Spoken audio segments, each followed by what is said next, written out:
Hey, what's up, guys? This is Gavin Schall to take you into a very special Roundtable edition of the Locked On Knicks podcast.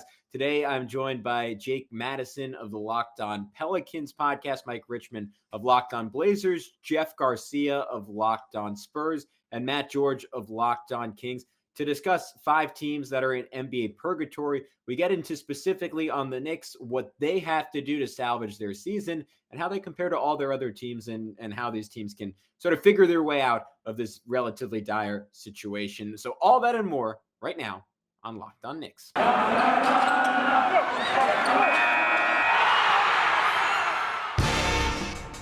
You are Locked On Knicks, your daily New York Knicks podcast, part of the Locked On Podcast Network, your team every day.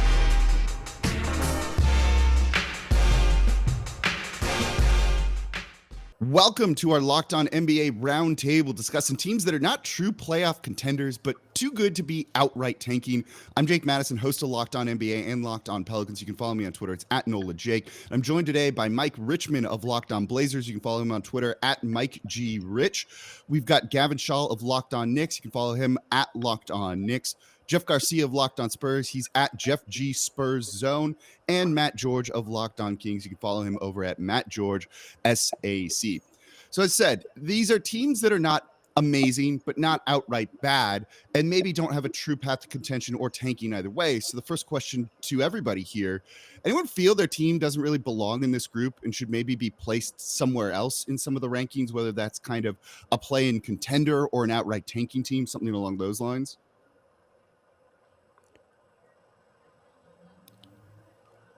Mike, I see you bopping your head there. So do you think that's where the Blazers should be? Yeah, I mean, they're as no man's land as a no man's land team could be, right? Like they tried to get bad and like truly tank over the last, 2 weeks leading up to the trade deadline. They intentionally got worse, and now they've won 4 of 5, which for them is like a hell of a run. So yeah, they're stuck. They're truly stuck in no man's land where I think they would like to be worse than they are right now. They've got a clear path back to being decent, but beyond decent would be a stretch. Would be very, very rosy outlook here in the Rose City. Yeah, and one of those wins for Portland was unfortunately against the New York Knicks, who have now lost 12 of their last 15. And I think they're in the epitome of no man's land because they have all these high-priced vets that they paid over the summer, signed up Nerlens Noel, signed up Alec Burks, Evan Fournier, Julius Randle, Kemba Walker, the worst of all those signings, when it's so clear that the future of their team is guys like RJ Barrett, Quentin Grimes, and that's where they really need to reorient. But it seems like the front office, or at the very least Tom Thibodeau, hasn't quite caught up to that. So I would say that it's basically a microcosm of no man's land. Yep. Matt, what about you? This is a position all too familiar for the Sacramento Kings over the 15 playoff-less seasons that we've had here in Sacramento. And so can I argue that the Kings belong elsewhere? Absolutely not. Would it be better for the Kings to be in a better spot? Absolutely. But, hey, we're used to it. So welcome in, boys. I've already set up shop. And I think Jeff's having a little bit of trouble here with his mic, so we'll get him talking in a second. Jeff, can you hear me now?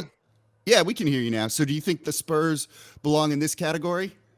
You know, kids, it's been a long time since the Spurs have been in this situation, over 2 decades. So this is new to me. This is completely new to me. But then again, I'm old enough to remember when they made their way from the ABA to San Antonio. And those were some very lean years back in the 70s. Do the Spurs belong in this group? I think that the way they're playing right now, I think they're going to just trip into that play-in spot. The bottom of the West is, kind of bad, and the Spurs are seemingly getting a little bit of groove right now.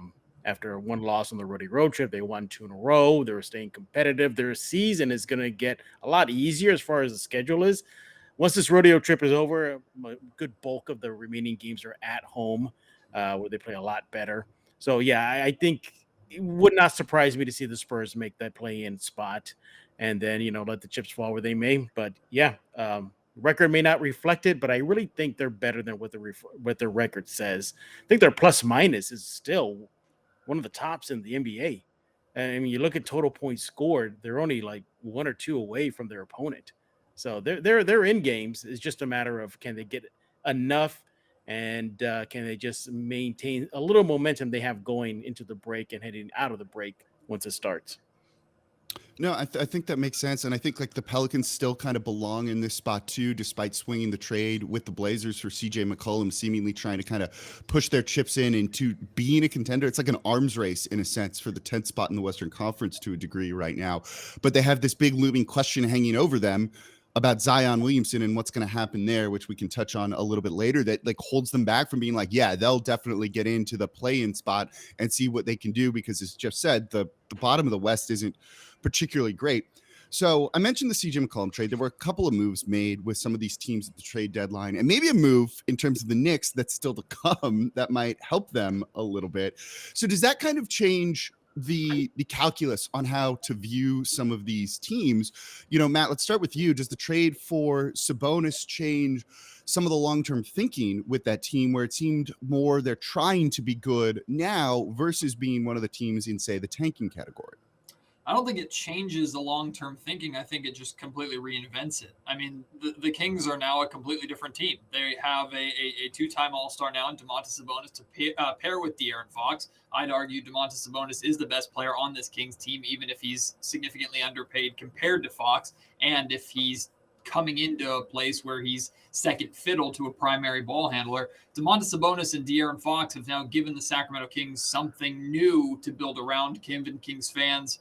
Something to now look forward to going into next season, as to where before that Kings group that the Kings traded away, I think 6 different players at the trade deadline, that group was proven to be an absolute failure and has been a failure for 3 years. Not that it's the fault of Tyrese Halliburton, who is the main piece the Kings traded away. I still think Fox and Halliburton maybe could have turned into something, but it's clear that the Kings have something now in Fox and Sabonis. Will that translate to actual wins and winning? I wouldn't put my money on it here because it's Sacramento, and for that reason alone, it's not a smart bet.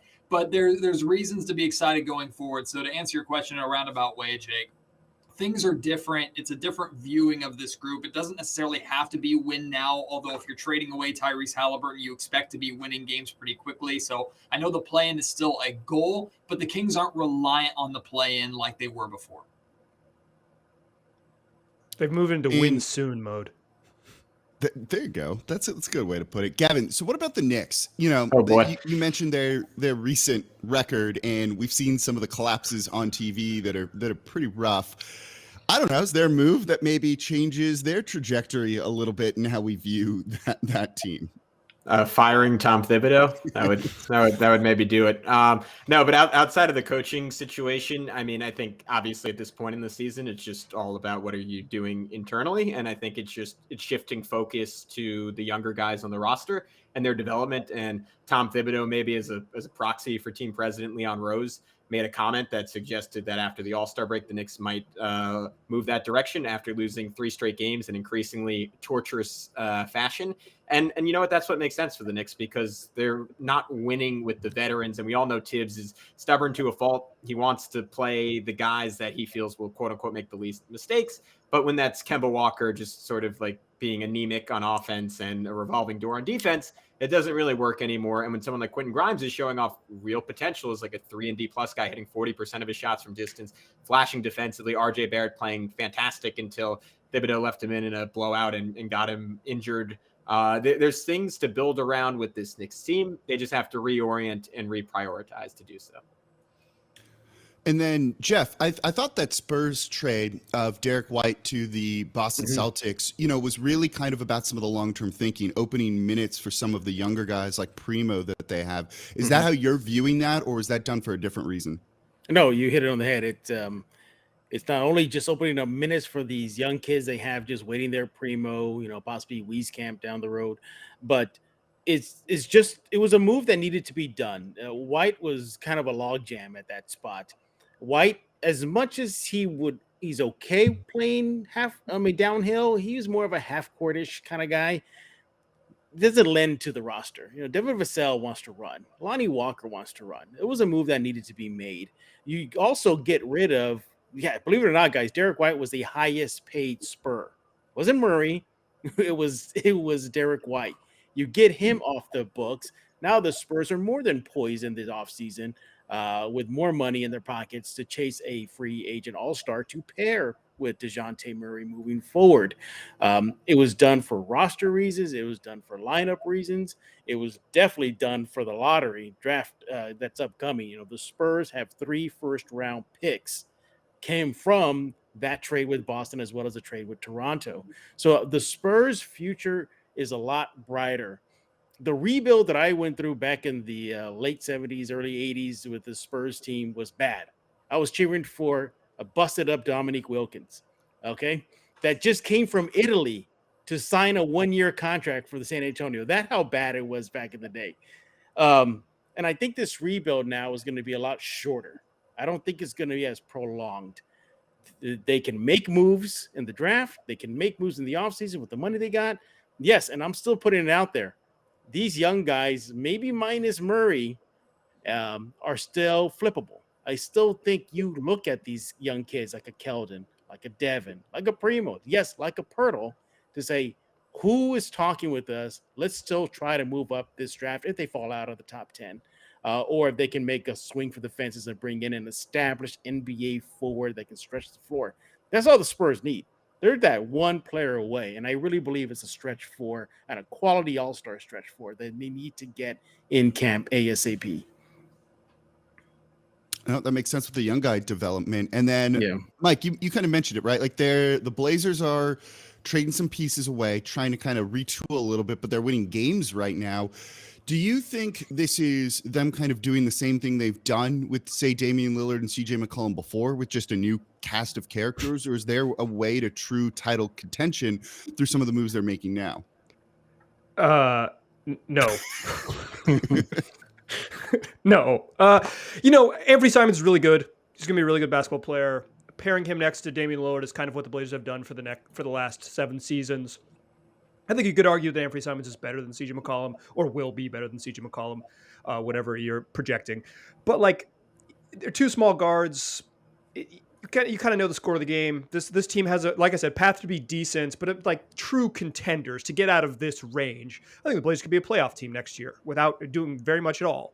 I think they have a core to be a competitive team, but to do more than that, they feel like they're spinning the wheels. They really do. But at least Damian Lillard gets to do an interview about his unwavering loyalty every 3 weeks. Provides nice content for the blogs. I mean, that's kind of how I see that team a little bit too. You know, unless they're going for a full-on tear-down rebuild and get lucky in the draft, it's going to be more of the same. But that seems to work, especially for small markets. We would kill for that type of success, I think, in New Orleans to a certain degree, of getting into the playoffs every year, even if you're not a true title contender. Memphis did that for a number of years too, and that grit and grind run seemed to be very successful, energized their fan base. And it can be okay, I guess, sometimes when you're not always going to be a title contender. So coming up, let's talk a little bit more about the play-in tournament, some of these teams. But before we get to that, today's episode of Locked On NBA, the special roundtable of Locked On NBA, brought to you by betonline.net. Football might be over the season, but of course, basketball is full steam ahead for both pro and college hoops. And so for the latest odds, totals, and player props, you can go to betonline.net. It's your number one spot for all your sports betting needs. Betonline.net remains the best spot for all of your sports scores, podcasts, and news this season. And it's not just basketball. They've got everything you could need. BetOnline.net does. Hockey, boxing, UFC, even if you want to get in on the Olympic action and coverage as well. So head to the website today or use your mobile device to learn more about the trends in action over at BetOnline.net. BetOnline, where the game starts. All right, it's our Locked On NBA roundtable discussing teams kind of in no man's land, trying to get into the play-in tournament. So let me pose this question to the group here. Of all of the teams we've mentioned and where they are in the standings right now, not selecting the team that you cover, who's the team you think is closest to getting into the play-in tournament? Jeff, we could start with you. You're gonna have to help me out here, Locked On Blazers, but where y'all stand right now? The Blazers are in 10th. They're 2 games ahead of the Pelicans and the Spurs. Unbeatable with Justice Winslow. Unbeatable. Right. You had a stud like Justice Winslow and Elijah Hughes at the trade deadline. Woo-hoo, boy, putting teams like the Spurs in your rearview mirror. Yeah, I still got the Blazers, though. I think the Blazers are the ones that I'm looking at right now as a possible team that could stay in that play-in spottish area. Pelicans, I just don't know there. I know Zion is kind of a big distraction right now. Will he play? Will he not play? What's the future of his career in just in the NBA, or let alone the Pelicans? CJ McCollum, is that enough though? I mean, I know he and BI, possibly can be a nice 1-2 punch, but yeah, I think the Blazers and the Pelicans, I think I got those two ahead of the Spurs right now, as it is right now. Outside of San Antonio, those are two teams I'm looking at. What about you, Matt? Yeah, looking at, to me, it's the New Orleans Pelicans, just with the amount of talent that's on that roster. And I think, not that this was the direct reason for the Kings finally pulling the trigger of moving Tyrese and the Pacers deal, but I think the Pelicans landing CJ McCollum only a few hours earlier maybe had a slight effect, especially if the Kings do still have a goal of the play-in. So just looking at talented rosters out of the group, I think the Pelicans and Kings are the most talented just with the names that they have. That doesn't necessarily mean anything for either team. But if I were to pick, even if I could pick the Kings, I'd still pick the Pelicans at this point. Yeah, I'm in agreement. I think it's New Orleans.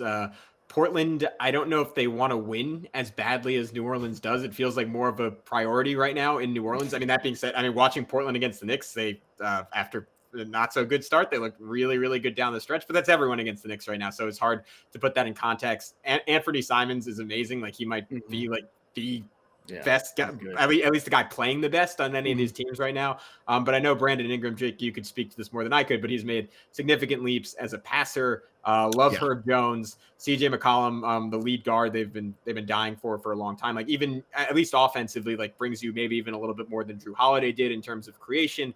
And if there's even a small chance that Zion could come back and give them like a push over the last couple of games, maybe not a thing. But if he were to, that one in a second here. Yeah, sure. Yeah, I would say New Orleans is clearly the team with the best combination of talent and aspirations of genuinely wanting to win.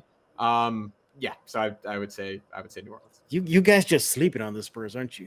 You're just sleeping on them. Yeah, I love you, Jeff. I have no belief in that team whatsoever. Wow. Other than Greg Popovich is still their coach. Wow. When you Not were even saying all-star DeJounte Murray. Okay, all right, I see how it is. That was like pretty emphatic right there.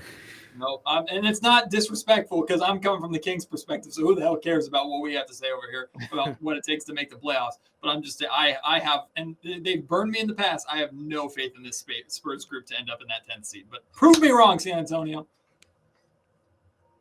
What about you, I'll Mike? pick the Pels too.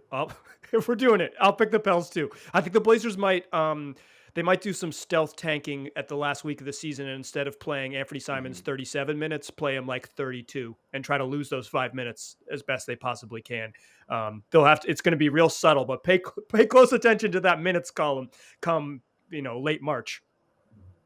It's also, again, we're saying this right around the trade deadline. The calculus on some of these decisions really changes with a couple of weeks to go in the regular season when there's a little bit more separation, and there's still a bunch of teams that are really close. So that kind of leads to the next question, and I can touch on Zion with this stuff. So we're talking about this season, but when you look at some of these teams here, right? You've got Portland with Damian Lillard. You've got the Wizards, who are still kind of in this group with Bradley Beal. You've got Domantas Sabonis and De'Aaron Fox for the Kings. You've got Murray for the Spurs, and you've Julius Randle or some of the other young guys for the Knicks, and then Zion for the Pelicans. Who do you think's kind of the best one to build around, or what's the best kind of core some of these teams have to try and contend in the future? And I'll say this with Zion, I'm not expecting him to play this season. Like 99% certain he's not going to be playing this season. There's been a bit of a derailment to his career and some things, I think, in terms of off-court stuff he needs to try and figure out and be a little bit more professional. So maybe that, I think he'll be healthy next season, but I think that could potentially change how you view the Pelicans. So I wanted to throw that out there. So Gavin, let's start with you. Of all of these teams, who do you think maybe has the best chance of becoming, maybe let's call it like a regular playoff contender in subsequent years? Yeah, so I would still probably pinpoint Zion and the Pelicans in that category. I mean, I'm terrified of his injury stuff. It seems like really, really, really, really bad right now. And I mean, the way the guy moves at his weight, like, I don't know what changes going forward, but he is the one real blue chipper in this conversation, right? We talk about, like, in the NBA, like who can you go and win a title with as your best player? Zion is the only, he's not like, no, these teams have no one who fits that category as of this day. I would argue Zion is the only candidate right now on any of these teams. And that gives the Pelicans something that no one else has. Brandon Ingram is probably pretty clearly the best second banana of any of these teams right now. CJ McCollum is maybe the best third guy on any of these teams right now. So I just don't know if anyone else can match New Orleans talent. Yeah. Obviously, New York has the market going for them. I think if they can get a Jalen Brunson this offseason and, again, reorient around their young guys, I mean, maybe New York gets a top 5 pick at this point. There's a world where that flips around pretty quickly. Damian Lillard, still one of the greatest players on planet Earth when fully healthy. There's a case for Portland because of him and Simons, but I would say New Orleans with the big caveat that Zion's health just scares me. A huge one, right? Yeah. Jeff, what about you? Yeah, I'm gonna go with Zion too. As long as he doesn't go Greg Oden, it looks like the Pelicans, likely have themselves, that generational player that is not in any of this list that we got sent ahead of this recording. Murray's not it. Sabonis is not it. It's Zion. He was the number 1 pick for a reason. So generational player, if he get healthy, yeah, I mean that's definitely the guy you want to build around. I think the other guys, they're good second, third options. Maybe Damian just maybe still hanging on. Portland can build something around him, but no, it's clearly Zion if he just get his health in check and plow ahead. Matt? Yeah, I don't know how much I'm on the Zion belief train. I like Brandon Ingram. Get him, Matt. A lot more in general. I like the New Orleans Pelicans. Is the reason why I picked them for the last question. But I also, like, if I'm picking a guy out of the group that I can have right now, it's Damian Lillard, and it's not a difficult decision. His age doesn't scare me. Damian Lillard's been there before. He's done it. He's walked the walk, talked the talk, even though he hasn't won a championship. Like, Dame is Dame. I'm not going to pick the Sacramento Kings, but if I could make a defense for the Kings in their core, number one, if you're trading away Tyrese Halliburton to bring in Sabonis, you damn well better be a playoff team in the next couple of years, or you're watching Sabonis walk, and then you have to stare at the Pacers having Tyrese while you're sitting there twiddling your thumbs. But I will say, too, a lot of the national media has been focusing on the numbers that Tyrese has been putting out there, and rightfully so. Tyrese is, in my opinion, going to be a star in Indiana, and it sucks to see him go. But De'Aaron Fox is playing so much better basketball since Tyrese was traded away. He fits well with Sabonis right now. He's averaging close to 28 points a game since that trade happened on 50, 40, 80 shooting splits. He looks a lot more comfortable. And De'Aaron's had a down year for sure, but people were gushing about him last year. And I think De'Aaron can return to that now, paired with an all-star big that he has never had before in his career. So don't sleep too heavily on the Kings, but of course everybody sleeps on the Kings, and rightfully so. But when I hear build around, and I like Dame, don't get me wrong, Dame is great, good player, but at 31 years old, he's already entering the prime. How much more does he have? Versus Zion, who's what, help me out here, what, 21? Yeah, I mean, there's the age factor. You really got to consider that when you're building around a player. How much more years can you get out of Damian versus a healthy Zion? I mean, that's how I look at this question, for me, it's still Zion until the wheels fall off of him and he's done. When I see that, then I can say, okay, no, to hell with him. You ain't building around him at all. But if there's still a shot, and I know you're hoping for that shot still, Jake, for him to come back. Yeah, I mean, that's, again, a generational player. I think, at least on this list, that's what I see. I'm not hearing a ton of Julius Randle love here, guys. What's going on? Why, Mike? Can you give me some nice stuff? Oh, on yeah, Julius sorry, Randle? I was going to pick Julius Randle as the most valuable core piece to trade around. I'll rank them: Julius Randle, Chimezie Metu, Devin Vassell, and probably Herb Jones. I'd say that was my top 4 on the list. Maybe Josh Primo ahead of Vassell, but you never know. Yeah, I don't know. I think the Blazers' best building block is Anthony Simons, right? Like he's 22, and we're now into 6 weeks of him looking like an all-star. It's 6 weeks of basketball. I get it, y'all. It's since the calendar flipped, he's looked good. But I think the Blazers' best building block is a 22-year-old who's going to get super paid this summer. And once you get super paid, people always treat you different. Look forward to Zion getting treated differently in the near future, a la Julius Randle. Look, they're going to offer him a contract extension. We'll see if he takes it, and it would kick in after next year anyway. It comes down to that. It comes down to his health, and it comes down to some of the let's call them professionalism things around Zion. I've said it before. He's missed some workouts, things like that could have aided in his recovery. I don't know if he's taking this in his camp, taking it as seriously as maybe he could or should be. And I think those are things that long-term could derail a career, but he's not going to be out of the league in the next year or two.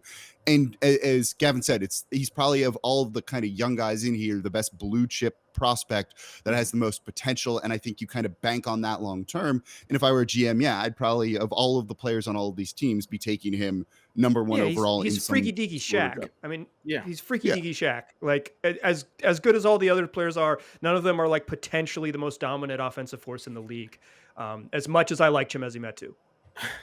Hey, he was a former hopefully. Spur, so I'm all down with Metu, man. But got to get him on the court. Yeah, but Jake, is it more Zion just not wanting to be in New Orleans?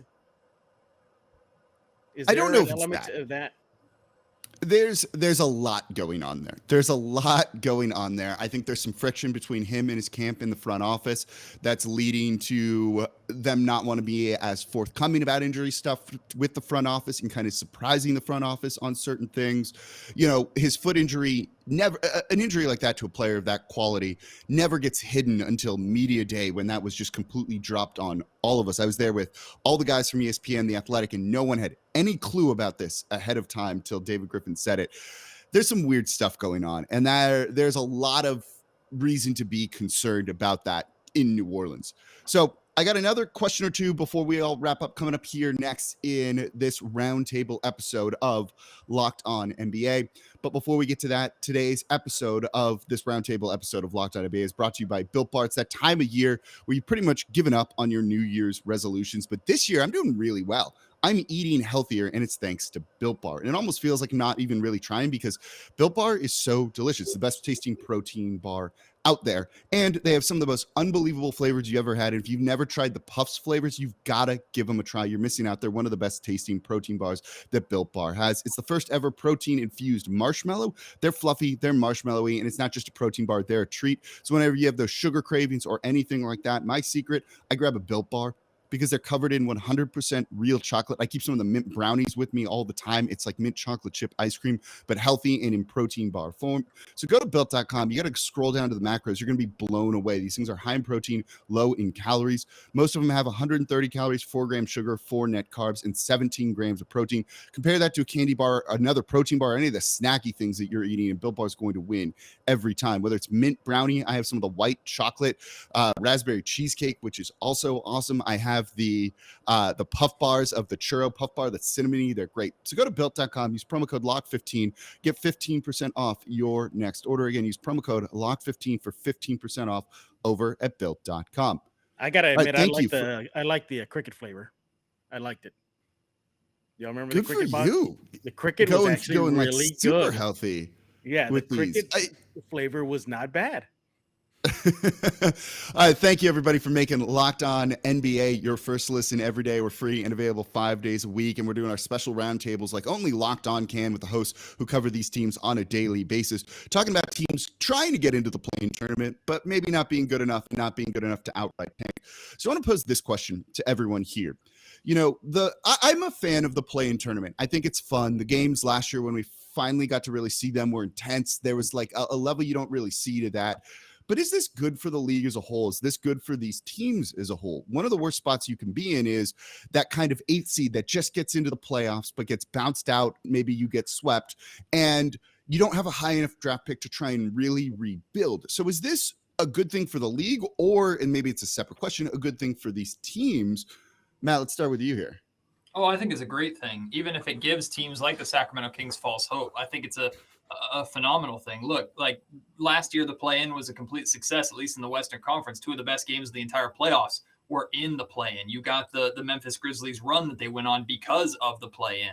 I completely stand by the play-in. Plus, it keeps teams that maybe are looking at tanking earlier on in the season. It keeps them a little more involved, even if it ends up putting your team in a worse spot going for the play-in and missing out. Like, the play-in is just a sexy way of dressing up NBA Purgatory. If you make the play-in, if you make the 10th seed and then lose your first game, you're in the same terrible spot where you probably don't have a top 10 pick, but at least you got to play one extra game that felt meaningful, and that matters a little bit more for a fan base, maybe. I don't know. So I prefer that alternative to where the Kings have been before the play-in, which is sitting at home on your couch after 82 games, watching still with the terrible draft pick. So I'm all for it.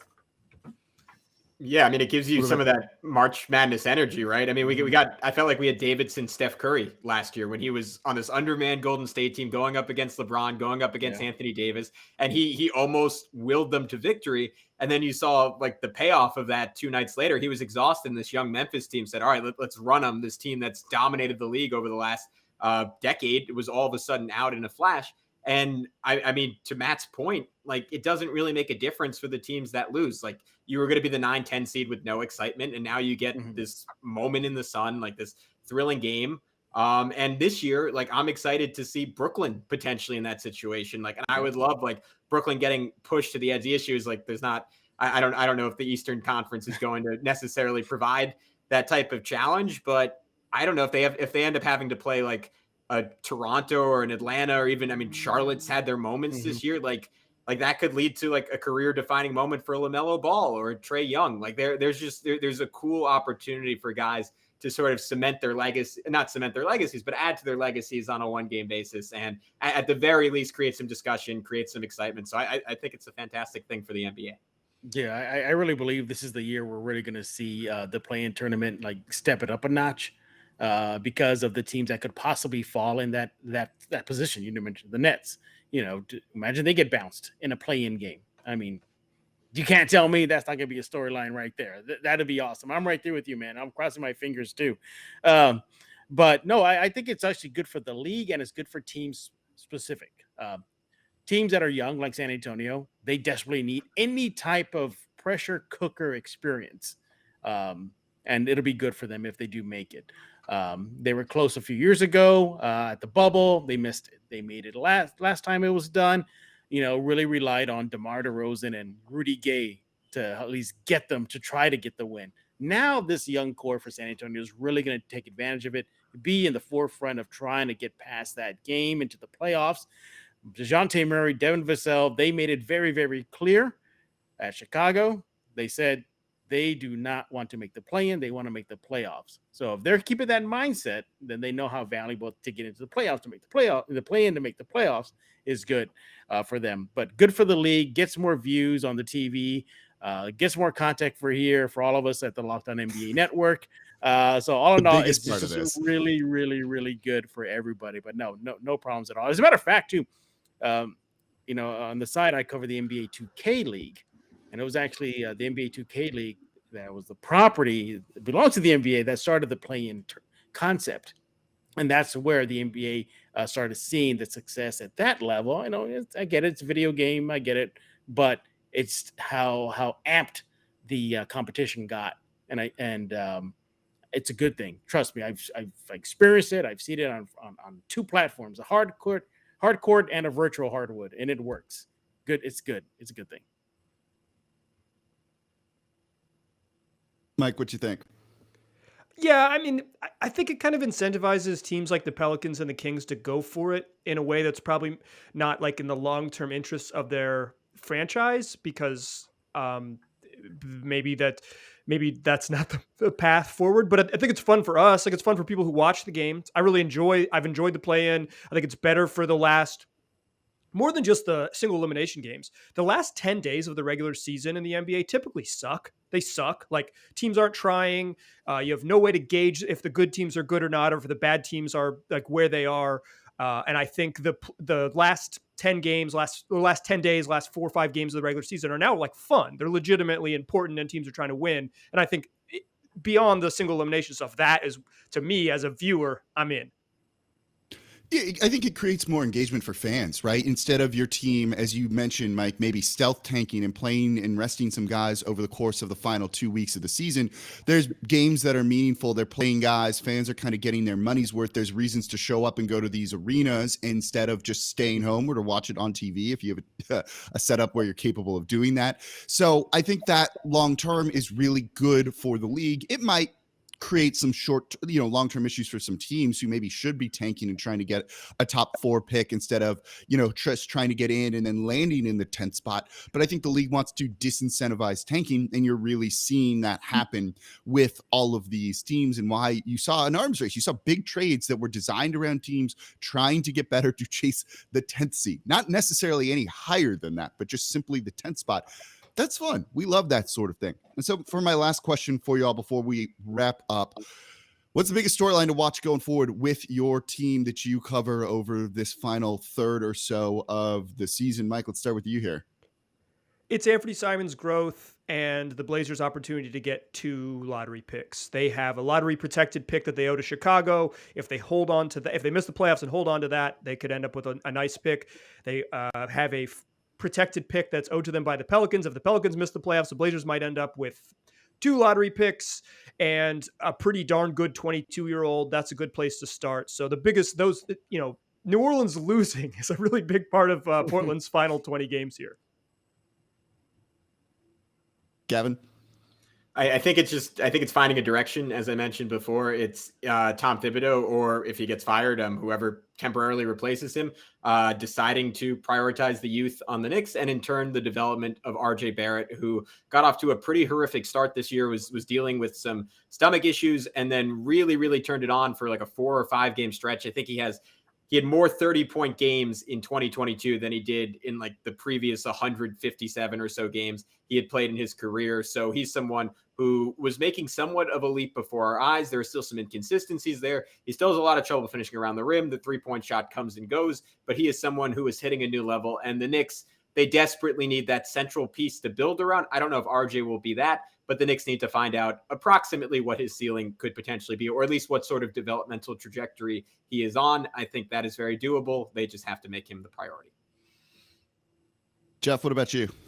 Yeah, I think the Spurs, a chase for the play-in playoff spot, obviously is one of the bigger storylines. And once the season resumes, the continued development of DeJounte Murray, can he turn into just being a good player into maybe possibly, a player the Spurs can build around? Maybe they don't have to look for that next guy. Maybe it's already sitting there. Also, too, I think this is not getting enough coverage, and it's probably he likes it that way. And that is Greg Popovich. 3 more wins. That's all he needs. 3 more wins to becoming the all-time NBA winningest regular season coach. That was a mouthful. DeJounte Murray said at NBA All-Star 2022 Media Day that they are gunning for it. They want to get it for him. And I think 3 more wins, they should be able to get that. I just think jinx the Spurs probably right now by saying that. But nevertheless, and also too rooting for Boston and Toronto to lose because of those first round picks. I think that's also to keep an eye on. And I think and then how this team is going to really look towards the end of their season, because I think this off season is going to be huge for San Antonio, big for them, and how their franchise either continues the rebuild, shortens it, or just turns it over overnight. So those things you'd be keeping an eye on for San Antonio fans. Matt? Yeah, for the Kings, it's as simple as De'Aaron Fox and Domantas Sabonis. How does that pair continue to look together? Can you go into the offseason with confidence that pair, with a couple more additions or subtractions or tweaks during the offseason, can turn into a team that you can confidently say belong in the playoff, not the play-in, the playoff conversation next season? If you can't say that with confidence heading into this offseason, then already you're looking at the trading away of Tyrese Halliburton as a mistake. So it's Fox and Sabonis and them getting comfortable together. For the Pelicans, it's can CJ McCollum and Brandon Ingram find the right equilibrium in terms of kind of you go, I go on offense, and then finding the right kind of rotation that also gives a little bit of defense, because that's been a bit of a struggle. And then, of course, the overarching concerns around Zion Williamson with this Pelicans team, which is like the larger issue this season and beyond. So that's going to do it for this Locked On NBA Roundtable. Thank you all very much for tuning in, and thank you for making Locked On NBA your first listen every day. That's Mike Richman of Locked On Blazers at Mike G Rich. We got Gavin Schall of Locked On Knicks at Locked On Knicks. Jeff Garcia, it's at Jeff G Spurs Zone of Locked On Spurs, and Matt George of Locked On Kings at Matt George SAC. And I'm Jake Madison of Locked On Pelicans at NOLA Jake on Twitter. Thank you all for listening, and enjoy the rest of the week.